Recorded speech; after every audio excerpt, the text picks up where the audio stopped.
ఇప్పుడు మనం శుద్ధాత్మ గురించి చెప్పుకుందాం. మనస్సు కూడా ఆత్మే, అయితే అది బయట ప్రపంచం చూస్తుంది, అది ఆత్మే.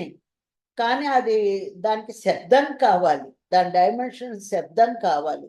మనస్సు కళ్ళ ద్వారా చూసి ప్రేరేపిస్తుంది, దాని గుణాన్ని బట్టి ప్రేరేపిస్తుంది, అది బయట ప్రపంచం ఉంది. అయితే వాటిల్లో ఏదో ఒక కళల్లోనో, పనుల్లోనో, మరి ఒక పెద్ద మినిస్టర్ అవటంలోనో ఏదో ఒకటి ఒక ఒక అద్భుతమైన రకాల్లోనో నిష్ణాతులు, అంటే ఒక పనిలో నలభీమ పాకం అంటారు.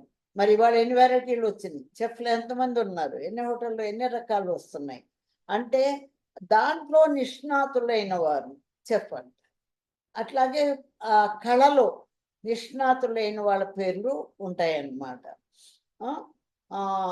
అలా ఏ కళ, 64 కళల్లో ఏ కళలో నిష్ణాతులైనా, ఏ పనుల్లో నిష్ణాతులైనా, అంటే దానికి ఇంకా వంకబెట్టే పని లేదు, అలాంటి నిష్ణాతులైన వారిని శుద్ధాత్మలు అంటారు. చూడండి, ఏ కళ దేనికి కనెక్ట్ అయ్యింది.